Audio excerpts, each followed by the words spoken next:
So since we're last together, I made another little find that I'm going to put in this area before moving on to kind of cleaning up and getting set up in the other areas, switching back over to working in the workshop. So this is a metal housing, I guess, and what it's for is a kiosk like an ATM or any kind of touchscreen type kiosk. And the way the company that had this, you can either mount the kiosk freestanding, like at a drive-through or in a parking lot or something, or you can mount it into a wall, like in a brick wall. They ended up doing the freestanding route, and so this was left over. Well, I measured it. I was asked if I would have any use for this metal housing. And I measured it, and it's pretty much exactly the width from counter to counter here at my miter saw station. So I was thinking that'll be good to kind of encapsulate that area. I could put a light on both sides, so I won't have to worry about shadows. I have good lighting, and kind of keep the dust contained behind the saw. So what I'm going to do now is go ahead and take off. I've got a pencil sharpener and one of the tape measure holders from FastCap. So I'm going to take that stuff off, take that light down. That's just on a scrap piece of wood anyway. And try to get this in there and see how it's going to look at. See if I like it. And if that works, then I'll go ahead and mount my lights on both sides. So even got a little slot in the top here. I was thinking about Husky makes these extension cord holders, I guess. It's got like a carabiner, it's got a little swivel, and then it's got a Velcro strap. With this slide, I think I can slide kind of the metal part at the top of that in that slot, and then have the Velcro go around my hose for my dust extractor. And I think that'll kind of keep it up out of the way, because a lot of times I knock it loose when I swivel between different miter detents.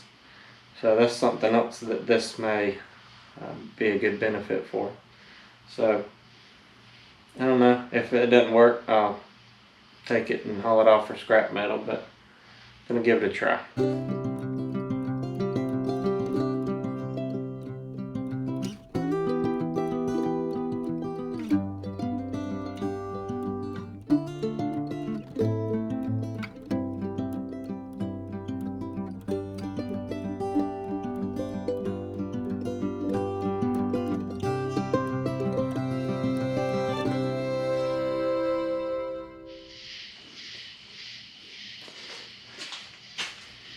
So I got it in there. It does stick out a little further than maybe I would like. Reason being is I don't have a lot of room left here for outfeed support on each side of the saw. But I do like the concept at least. So what I'll probably do for now is just kind of playing with it.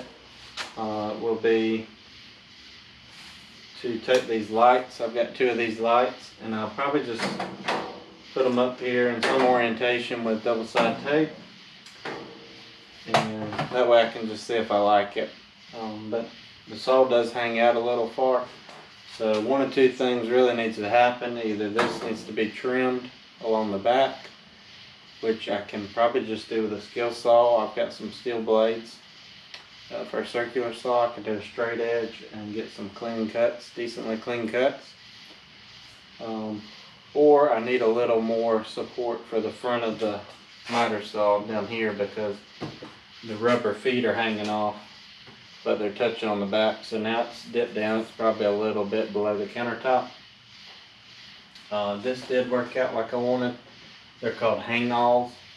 I just had an extra one I stuck on there off an extension cord. So I'm gonna get those lights on and then leave it for a few days, see if I'm gonna like it or not.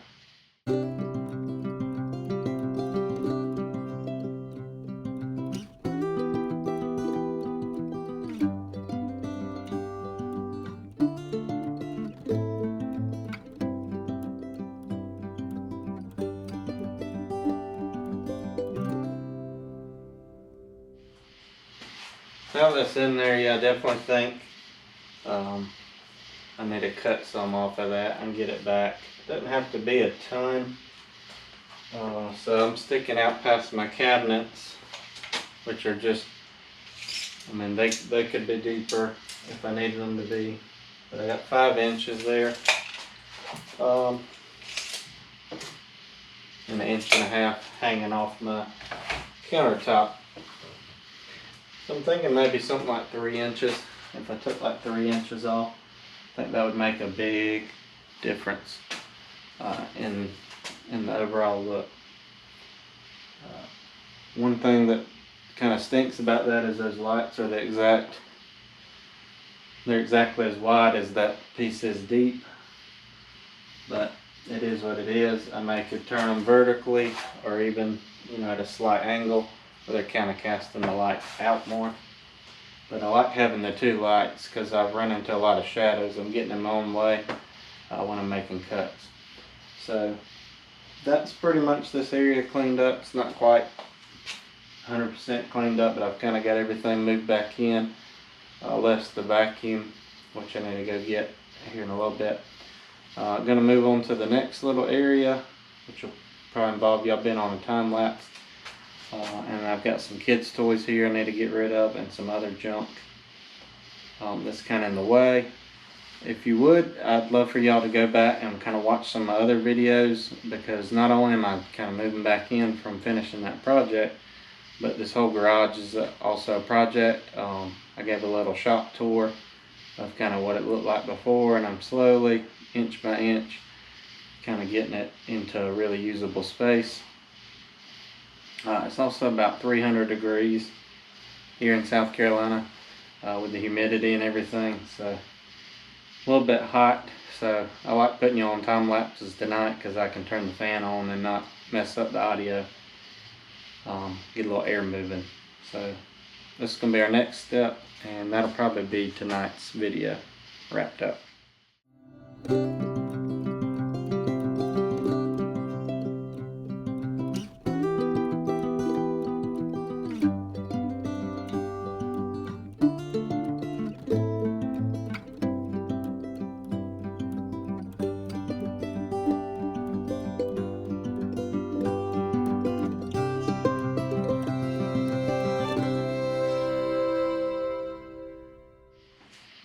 Alright, I'm about to call it a night there.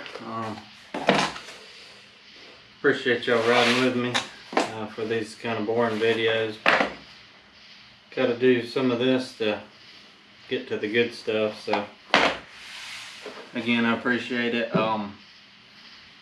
Hopefully be starting one of those projects I mentioned in the other videos, the vanity or some other type of cabinets, either shop cabinets or the hall tree, or maybe the kids' playhouse. Hopefully get that soon, but it is what it is. I figured I would just bring you along for some of this just kind of day-to-day type work that has to get done, and doing this stuff late at night after the kids and everybody's gone to bed.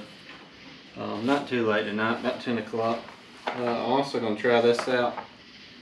So this is a pretty obvious knockoff of a Festool splinter guard for the track saws.